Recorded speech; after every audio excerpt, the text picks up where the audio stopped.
সত্যি এটা কঠিন, সহজ নয়। জীবন বদলানো অত্যন্ত অত্যন্ত কঠিন। তুমি যখন স্বপ্নের পথে এগুতে থাকবে তখন অনেক ব্যর্থতা, অনেক হতাশা, অনেক গ্লানি, অনেক কষ্ট তোমাকে সহ্য করতে হবে। এমন অনেক মুহূর্ত তোমার জীবনে আসবে যখন তোমার মনে হবে যে এটা কেন শুধু আমার সাথে হতে হবে, কেন আমার সাথে হচ্ছে, বিধাতা আমাকে পছন্দ করেন না।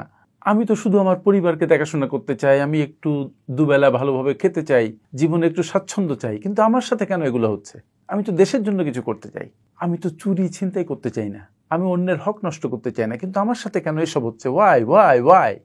শুনো, তোমরা যারা কঠিন সময়ের মধ্য দিয়ে গিয়েছো, যারা কঠিন সময়ের মধ্য দিয়ে যাচ্ছ, তাদেরকে বলছি, পড়েছো না, life is not a bed of roses.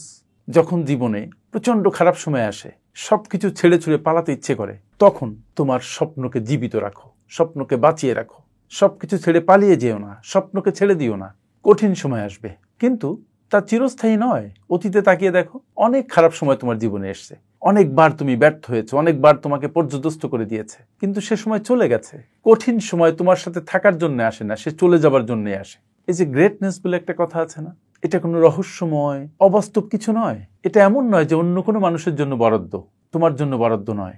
বিশেষ গুণ, গ্রেটনেস আমাদের সবার মধ্যেই আছে। শুধু বিশ্বাস করা কঠিন যে এটা আমার মধ্যেও আছে। তুমি বিশ্বাস করো যে তোমার মধ্যে ওই গ্রেটনেস বসবাস করে, ওই অমূল্য অবস্থা, অমূল্য রতন তোমার মধ্যেও আছে। তুমি সেই ব্যক্তি যিনি গ্রেট।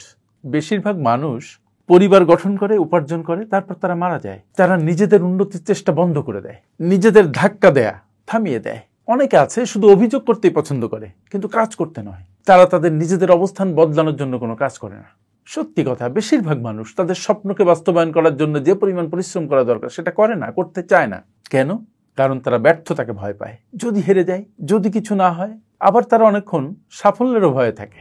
যদি হয়ে যায় তাহলে আমরা সেটাকে সামলাবো কিভাবে? তারা আলটিমেটলি ঝুঁকি নিতে চায় না। তুমি এত সময় অন্যদের সাথে কাটিয়েছো, অন্যদের ভালোবাসতে চেষ্টা করেছো, তাদের সম্পর্কে এত কিছু জানো, কিন্তু নিজের সম্পর্কে জানো না। তুমি তাদের মতো হতে চাও, তাদের মতো জীবনযাপন করতে চাও, কিন্তু এত সময় অন্যদের পিছনে ব্যয় করো যে এখন তুমি নিজেকে চিনতে পারো না।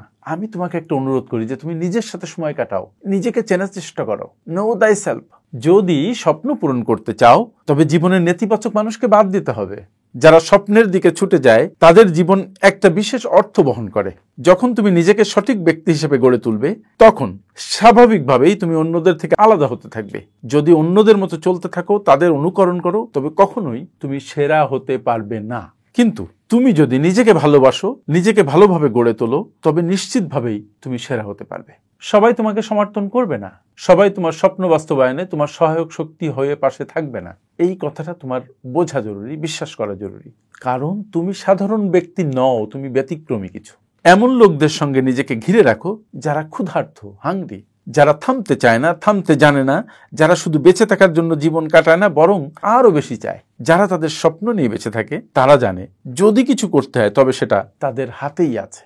যদি তুমি সত্যি সফল হতে চাও, যদি এমন কিছু করতে চাও যা আগে কখনো করনি, তবে আমি তোমাকে অনুরোধ করছি, নিজের উপর বিনিয়োগ করো। কেউ তোমার মূল্যায়ন না করলেও তুমি নিজেকে মূল্যায়ন করো, নিজের প্রতি সুবিচার করো। আসলেই তুমি তোমার স্বপ্নের জন্য জীবন দিতে প্রস্তুত কিনা সেটাই আসল ব্যাপার। সেটাই নির্ধারণ করবে তোমার সাফল্য অথবা ব্যর্থতা। কতই না কষ্টের সময় আসবে, কতবার না ব্যর্থ হবে, কিন্তু মনে রেখো, এটা আমি করব, এই যে মনোভাব, এই যে ধারণা, এই যে সম্ভাবনা, এই সম্ভাবনার প্রতীক তোমাকে হতে হবে। তুমি যদি তোমার জীবনের পরবর্তী পর্যায়ে যেতে চাও, সাফল্যের পরবর্তী পর্যায়ে অবস্থান করতে চাও, তাহলে তোমাকে নিজেকে নিজের জন্য বিনিয়োজিত করতে হবে, নিজের উপরে বিনিয়োগ করতে হবে। যতক্ষণ তুমি সেটা না করছো ততক্ষণ তা পারছো না, পারবে না। তুমি কি এখনো স্বপ্নের কথা বলছো, স্বপ্ন নিয়ে ভাবছো, কিন্তু স্বপ্নের জন্য কিছু করছো না? তাহলে তুমি এক্ষুনি কাজ করা শুরু করো। প্রথম পদক্ষেপ নাও। তোমার বাবা মাকে গর্বিত করতে পারো শুধু তুমি, তোমার নিজেকে গর্বিত করতে পারো তুমি, তুমি তোমার স্কুলকে গর্বিত করতে পারো, তোমার ইউনিভার্সিটিকে গর্বিত করতে পারো, তোমার সমাজকে, তোমার দেশকে গর্বিত করতে পারো। সত্যি তুমি লক্ষ মানুষের জীবন স্পর্শ করতে পারো। বিশ্ব তোমার কারণে বদলে যেতে পারে। তোমার সোসাইটি, তোমার দেশ তোমার কারণে আমূল পরিবর্তিত হতে পারে। তাই তুমি কখনো কারোর কথায় নিজের স্বপ্নকে বিসর্জন দেবে না। প্রত্যাখ্যান, না শোনা, এগুলা প্রতারণা। এগুলা সবই তোমার কাছে আসবে যদি তুমি না হারো, যদি তুমি না পিছিয়ে যাও।